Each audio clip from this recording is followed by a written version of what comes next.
کئی لوگوں کے گھروں میں شیطان اتنا خطرناک ہے، بولے نہیں اتنا یہ بندوں کے تعلق سے شیطان خیال کر رہا ہے، نہیں اتنا ڈینجر ہے یہ بندہ، انہیں کبھی میرے کو لاہور پڑھ کے ایک بھیری نے مارا تو اس کو وہ گھر والے اور وہ گھر اتنا پسند آیا، اتنا پسند آیا، اتنا پسند آیا، آ کے انہیں گھر والوں کے اوپر ہی بیٹھ گیا، بیٹھے بیٹھے بچے نئے نئے حرکتیں کرنا شروع کر رہے، ہاں چیخا مار رہا،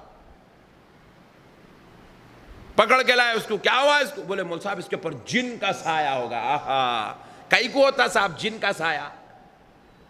آپ کے جیسے ہولے شولے لوگوں کے اوپر جن کئی کو بیٹھتا؟ آپ ذرا بولیے میرے کو، کئی کو ہوتا جن کا سایہ؟ اس لیے جن کا سایہ ہوتا کیونکہ انسان کبھی اللہ کے ذکر کا سہارا نہیں لیتا۔ نماز پڑھنے والوں کو جنات نہیں آتے، آپ میرے کو پوری درگاہ لے کے چلیے، بغدادی صاحب قبلہ کے پاس جائیں گے لنگر ہاؤس، سیلانی بابا کے پاس جائیں گے مہاراشٹرا، رحمت آباد شریف جائیں گے نائب رسول کے پاس، آپ مجھے بتائیے کوئی نمازی آدمی وہاں پہ بیڑیوں سے بن کے ڈالے اس کو؟ کل تک بہت نماز پڑھتا تھا، آج جو ہے اس کے اوپر جن چڑھ گیا، اس کو بیڑیاں پکڑ کے ڈال دیے۔ ایک بتا دیجئے بس ایک۔ یاد رکھیے گا جنات کا اثر ان لوگوں پر نہیں ہوتا جو باوضو رہتے ہیں، جنات کا اثر ان لوگوں پر نہیں ہوتا جن کی زبانوں پہ اللہ کا ذکر جاری رہتا ہے، جنات کا اثر ان لوگوں پہ نہیں ہوتا جو لاہور کو اپنا وظیفہ بناتے ہیں، جنات کا اثر ان کو نہیں ہوتا جو مسجدوں میں آتے اور جاتے ہیں۔ پھر پوچھے حضرت کس کو ہوتا ہے؟ جو بغیر طہارت کے رہتے جنات ان پہ اثر کرتا ہے۔ جو لوگ غسل نہیں لیتے، بغیر غسل لیے اپنے گھروں کے باہر سفر کرتے، ان کے اوپر جنات کا اثر ہوتا ہے۔ جنات کا اثر کس پر ہوتا ہے؟ ناپاکی کو پسند کرنے والوں پر جنات کا اثر ہوتا ہے۔ جنات کا اثر کس پر ہوتا ہے؟ جن کی زبانوں پر گانے جاری رہتے ہیں، ادھر ادھر کی باتیں ہیں، گالیاں ہیں، برائیاں ہیں، گندگیاں ہیں، جو کبھی اللہ کا ذکر نہیں کرتے، ایسے لوگوں پر جنات کا اثر ہوتا ہے۔ جنات کا اثر کس پر ہوتا؟ جو بغیر وضو ایسے راستوں سے گزرتے ہیں جہاں پر ملامتیں رکھی ہوئی ہیں، غلاظتیں رکھی ہوئی ہیں، کچرا کنڈیاں بنی ہوئی ہیں، غیروں کے عبادت گاہیں بنی ہوئی ہے، جب ان راستوں سے بغیر وضو کوئی مسلمان گزرتا ہے تو کبھی نہ کبھی اس پر جنات کا اثر ہو جاتا ہے۔ اسی لیے میرے بھائیوں اب پریشان ہیں، بولے میرے کو ایسا ہو رہا، میرے کو ایسے خواباں دکھ رہے، میرے کو ایسا ہو جا رہا، میرے کو یہ ہو جا رہا، میرے کو وہ ہو جا رہا۔ کیوں ہو رہا یہ سب؟ کیونکہ ہم نے اللہ کا ذکر کرنا چھوڑ دیا، بھلائیاں اور خیر لوٹنا ہم نے چھوڑ دیا۔ اب آئیے ایک پیاری حدیث پاک سناتا ہوں۔ حضرت سیدنا معاذ رضی اللہ تعالیٰ عنہ فرماتے ہیں ذکر اللہ سے بڑھ کر کوئی شے ایسی نہیں ہے۔ کون کریں؟ حضرت معاذ رضی اللہ تعالیٰ عنہ فرماتے ہیں ذکر اللہ، اللہ کے ذکر سے بڑھ کر کوئی ایسی شے نہیں ہے جو بندے کو اللہ کے عذاب سے نجات دلا دے۔ اگر اللہ کی عذاب سے نجات ملتی ہے، دنیا میں عزت و وقار ملتا ہے، ذلت و رسوائی سے بچنے کا سامان ملتا ہے، شاہوں کی طرح عزت کا تاج پہننے کا موقع ملتا ہے، تو خدا کی قسم وہ اللہ کے ذکر کرنے والوں کو ملتا ہے، اللہ کے ذکر سے نصیب ہوتا ہے۔ آپ عادت بنا لیجیے، آپ کو کچھ بھی نہیں آتا نا، کچھ بھی نہیں آتا، خالی یا اللہ یا اللہ یا اللہ یا اللہ یا اللہ یا اللہ، اٹھتے بیٹھتے چلتے پھرتے کرتے رہیے، بس عزت دیں گی اللہ تعالیٰ آپ کو، شان والا بنا دیں گے اللہ آپ کو، مسائل پورے حل ہو جائیں گے آپ کے اللہ کی ذکر کی برکت سے۔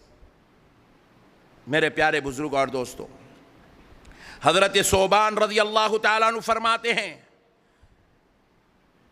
کہ ہم رسول اللہ صلی اللہ علیہ وسلم کے ساتھ تھے، سونے اور چاندی سے متعلق اللہ رب العزت نے قرآن شریف کو نازل کیا، یعنی کہ سونا اور چاندی سے متعلق آیت پاک کا نزول ہوا۔